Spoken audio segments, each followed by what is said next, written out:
जनता party सिर्फ एक जुमलेबाजी की पार्टी है। बेटी पढ़ाओ बेटी बचाओ की बात आई थी तो न बेटी बच पाई है न बेटी पढ़ पाई है। भारतीय जनता पार्टी का राज्य में कोई भी सुरक्षित नहीं है, न महिला सुरक्षित है, न किसान सुरक्षित है, न नौजवान सुरक्षित है, न छात्र सुरक्षित है। ये उत्तर प्रदेश के जो मुख्यमंत्री अखिलेश यादव हैं, उन्होंने जितना काम 5 साल में कर दिया उतना देश की सरकार नहीं कर पाई पूरे हिंदुस्तान में। आएंगे गजब नतीजे, तुम अखबार देख लेना, इस बार साइकिल की तुम रफ्तार देख लेना। और हमारे मोदी जी और योगी जी 100% झूठ बोलते हैं, क्योंकि अखिलेश यादव हिंदू मुसलमान की बात नहीं करते, वो सिर्फ इंसानियत की बात करते हैं। अखिलेश यादव। नमस्कार, चेतना मंच देख रहे हैं आप। मेरा नाम संजय यादव है। इस वक्त हम सूरजपुर कोर्ट के आसपास खड़े हैं। पता चला है कि अखिलेश यादव आने वाले हैं तो लोगों का भीड़ देख रहे होंगे, लेकिन हमारा मुद्दा वकीलों के बीच में बात करने वाले आपका मुद्दा ये रहने वाला है कि भारतीय जनता पार्टी कहती है कि हमारी कानून व्यवस्था सबसे अच्छी है। तो वकील साहब ही बता पाएंगे कि कानून व्यवस्था कितनी अच्छी है।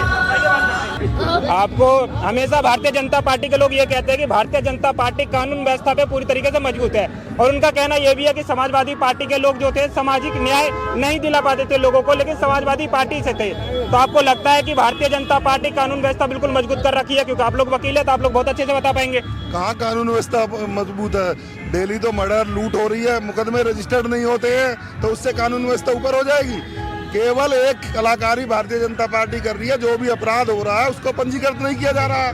अपने आंकड़ों में उसको कम दिखा के कर रहे हैं। शाहजहांपुर में कल घटना हुई है, जिले में रोज लूट डकैती मर्डर हो रहे हैं, कहाँ पंजीकृत हो रहे हैं? आपको लगता है कि कानून व्यवस्था मजबूत है प्रदेश का? नहीं, ध्वस्त, पूरी तरह ध्वस्त। भारतीय जनता पार्टी के लोग हमेशा ही कहते हैं कि हम कानून व्यवस्था के तौर पे बहुत मजबूत हैं। समाजवादी पार्टी के लोग क्या सोचते हैं? देखिए, जहाँ तक कानून व्यवस्था की मजबूत की बात है, ये तमाम झूठे बोलते हैं। झूठ बोलने के अलावा इनका कोई काम नहीं है। कानून व्यवस्था बिल्कुल ध्वस्त है, अपराध चरम पर है, भुखमरी का खबर है, किसान आत्महत्या कर रहे हैं और 15 लाख रुपए का वादा किया था, नहीं आए। किसानों को बढ़ोतरी डबल आमदनी का व्यवस्था की थी, नहीं आई। कर्जा की बात की थी, कर्जा किसानों का नहीं उतार रहे, ये कर्जा माफ करते हैं पूंजीपतियों का, अडानी अंबानी का, तो उनके रिश्तेदार हैं, उनका कर्जा माफ करते हैं। एक किसान के मजदूर की बात सोचते नहीं है।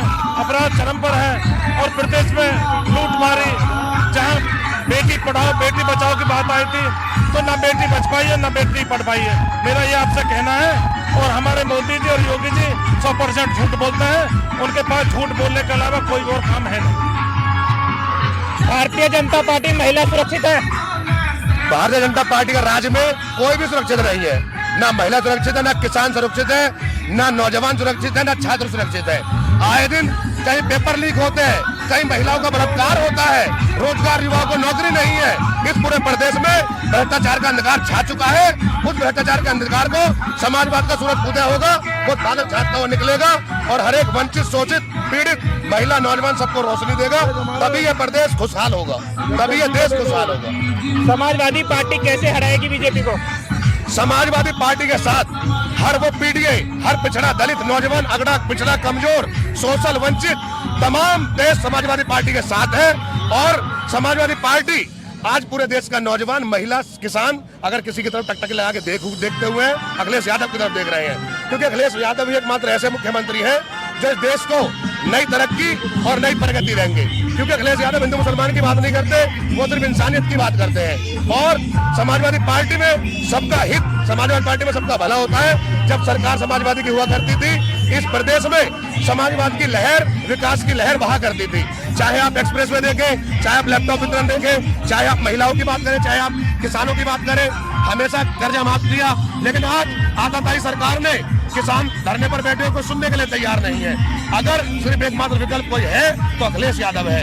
और आज उन्हीं के लिए आप देख रहे हैं हजारों युवा सड़कों पर उनके स्वागत के लिए उतरा हुआ है कि किसी तरीके से इस देश में समाजवाद का सूरज उदय हो और सबको खुशहाल और तरक्की दे सके। समाजवादी पार्टी के अखिलेश यादव और भारतीय जनता पार्टी के सीएम योगी आदित्यनाथ, दोनों में डिफरेंस क्या है? दोनों में सबसे बड़ा डिफरेंस तो यह है कि एक पढ़े लिखे मुख्यमंत्री है, एक अनपढ़ मुख्यमंत्री है। एक को घंटा बजाना आता है, एक को विकास की गंगा बहाना आता है। आप देखो उत्तर प्रदेश में एक्सप्रेस वे की मैं बात करूं, 23 महीने में हिंदुस्तान का सबसे लंबा एक्सप्रेस वे, जिस पर हिंदू भी चलता है, मुसलमान भी चलता है। अगर दोनों पक्षों की कोई बात करता है, अखिलेश यादव करते हैं। इसीलिए तमाम युवा, नौजवान, छात्र, महिला, किसान अखिलेश यादव जी के हाथों को मजबूत करेंगे और अपने बीच का इस बार हम सांसद चुनेंगे जो हमारे गौतम बुद्ध नगर की आवाज को उठा सके और इन सड़कों की जो बदहाल व्यवस्था है उसको सुधार सके, बिजली की व्यवस्था को सुधार सके। हम ऐसा सांसद अपने बीच का इस बार चुनने जा रहे हैं जो सिर्फ और सिर्फ पीडीए का सांसद होगा। आप कह रहे हैं कि भारतीय जनता पार्टी ने कुछ काम ही नहीं किया, तो फिर जीत क्यों गई? भारतीय जनता पार्टी सिर्फ एक जुमलेबाजी की पार्टी है। भारतीय जनता पार्टी बड़े बड़े सपने दिखाती है और मैं समझता हूँ वो सपने पब्लिक इस बार नहीं देखने वाली। आज पूरे प्रदेश में ही नहीं, पूरे देश में आतताई मची हुई है। इनका 10 साल तक ये रह लिए, हर किसी का एक अंत होता है। अब इनका अंत, इनका विनाश क्यों? क्योंकि किसी की सुनने के लिए तैयार नहीं है। पूरे देश में आए दिन भ्रष्टाचार, आए दिन महिलाओं के रेप, और कहीं कोई कल शाहजहांपुर में एक FIR नहीं लिखी गई थी, वो आगजनी का मामला हुआ है, खुद को उसने आत्महत्या करने की कोशिश की है। क्योंकि इस देश में कोई सुनने वाला नहीं है। अगर कोई सुनता है, युवाओं के दिलों की धड़कन, महिलाओं के दिल की आवाज, किसानों के दिल की आवाज सिर्फ कोई है तो अखिलेश यादव है। इसलिए इस बार बदलाव होगा, बड़ा बदलाव होगा। इस पूरे प्रदेश में पीडीए की क्रांति लहर लेगी। आप कह रहे बदलाव होगा, मोदी जी कहते हैं कि 400 पार जाएंगे। मोदी जी ने भी कहा था 15 लाख देंगे, आज तक किसी को दिया नहीं दिया ना। तो इसी तरीके से मोदी जी जो कहते हैं कहने दो, कहने वाले रह जाएंगे और काम वाले आगे निकल जाएंगे। कितना बदलाव देखने को मिलेगा इस बार पूरे देश में? आप खुद देखेंगे, आप स्वयं देखना कि आएंगे गजब नतीजे। तुम अखबार देख लेना, इस बार साइकिल की तुम रफ्तार देख लेना। Samajwadi party, Samajwadi party, Akhilesh Yadav, Akhilesh Yadav, PDA, PDA. 2024 के चुनाव को आप लोग किस तरीके से देखते हैं? 2024 का जो चुनाव है, बदलाव का चुनाव है। इस देश की जनता जो भाजपा के झूठे जुमले हैं उनसे उब चुकी है। अब पूरे देश की जनता बदलाव चाहती है। आप देख ही रहे होंगे कि उत्तर प्रदेश के जो मुख्यमंत्री अखिलेश यादव हैं, उन्होंने जितना काम 5 साल में कर दिया उतना देश की सरकार नहीं कर पाई पूरे हिंदुस्तान में। और आज तक इतना काम किसी ने किया नहीं है और पूरी जनता इसी बदलाव को चाहती है। दोबारा अखिलेश, आपको नहीं लगता करप्शन कम हुआ है भारतीय जनता पार्टी के आने से? भारतीय जनता पार्टी के आने से करप्शन और बढ़ गया है। अभी सुप्रीम कोर्ट ने जो है इलेक्टोरल बॉन्ड पे एक आदेश दिया है, उससे साफ साबित होता है कि भ्रष्टाचार किस तरीके से भारतीय जनता पार्टी ने छुपा के किया है। स्टेट बैंक को आदेश किया था 6 मार्च तक के लिए कि भाई इलेक्टोरल बॉन्ड की लिस्ट दें। कम करवा सकते हैं क्या? इलेक्टोरल बॉन्ड की जो है वो list they state bank of India, लेकिन स्टेट बैंक ऑफ इंडिया पे दबाव बना के उसमें जून तक का समय मांग लेगा जिससे चुनाव निकल जाए और इनकी चोरी पकड़ी ना जाए। अच्छा, आप लोग वकील हैं, आप लोगों को लगता है कि भारतीय जनता पार्टी का कब्जा जो है वो जुडिशरी पार्ट पे भी हो रही है? जुडिशरी पे बहुत दबाव है। स्वतंत्र रूप से जुडिशरी काम नहीं कर पा रही है, क्योंकि आप देख रहे हैं बहुत सारे जज जो रिटायर होकर उनको आयोग का सदस्य बना दिया जा रहा है। जो इनके पक्ष में निर्णय दे रहे हैं उनको आयोग का सदस्य बना दिया जा रहा है, बड़े बड़े पद दिए जा रहे हैं। और जो इनके पक्ष में निर्णय ना दे उनको ट्रांसफर कर दिया जाता। कानून के सहारे लोगों का न्याय देना वकीलों का काम है। इस चीज से कैसे निकालेंगे आप लोग देश को? इस चीज से पूरा वकील समुदाय माननीय अखिलेश यादव जी से और यूपीए से जुड़ चुका है। जो इंडिया गठबंधन बना उसके साथ पूरा वकील समुदाय खड़ा है। आप देख रहे होंगे कि इस टाइम पूरे हिंदुस्तान के वकील ईवीएम के खिलाफ हमने भी बहुत बड़ा धरना किया था और सुप्रीम कोर्ट के सामने भी धरना दिया गया है। और जो है जंतर मंतर पे बहुत सारे वकील धरना दे रहे हैं कि ईवीएम हटाया जाए, क्योंकि ईवीएम के जरिए सेटिंग करके चुनाव जीत जाते हैं। बाकी जनता में इनका कुछ नहीं है। अभी एक युवा कह रहे थे कि जो क्राइम होता है वो लिखी नहीं जाती, इसलिए रिकॉर्ड में नहीं आ पाता है। क्राइम होता है, क्राइम को थानों से सेटिंग कर ली जाती है, थानों में लिखाने जाता है क्राइम कम दिखाने के लिए, जबकि इनके एनसीआरबी के आंकड़े उनमें क्राइम पहले से ज़्यादा है। इतना कम लिखने के बाद भी ज़्यादा है। अगर लिखा जाए तो बहुत ज़्यादा हो जाएगा।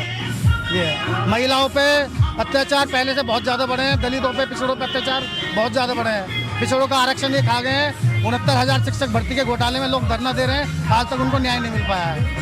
आपके हिसाब से अगर भारतीय जनता पार्टी ना जीते तो फिर अगर इंडिया गठबंधन जीतती है तो पीएम फेस कौन होगा? इंडिया गठबंधन जीतती है तो पीएम माननीय अखिलेश यादव भी हो सकते हैं, राहुल गांधी भी हो सकते हैं। बहुत सारे चेहरे हैं हमारे पास, वो चुनाव के बाद डिसाइड हो सकता है। भारतीय जनता पार्टी ने नफरत की बीज बो डाली है। धर्म के नाम पे, मजहब के नाम पे, मंदिर के नाम पे, पाकिस्तान के नाम पे, हिंदुस्तान के नाम पे, हिंदू मुसलमान के नाम पे जहर बो दिया है। युवा इनसे नाराज है। गाय, गोबर, राम मंदिर, तीसरा इनके पास कोई मुद्दा नहीं है। मुस्लिमों पे कानून बना के 3 तलाक का धोखा दिया गया है। ईवीएम सेट है, ईडी है, सीबीआई, कहाँ से बच पाओगे भाई साहब? नहीं बच पाओगे। आज गली गली गांव-गांव मुसलमान डरता हुआ है।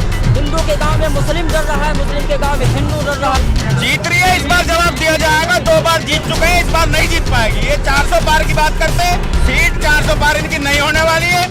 सेटिंग ने यहाँ से चंद्रयान को कंट्रोल कर रहा है। ईवीएम की क्या औकात है?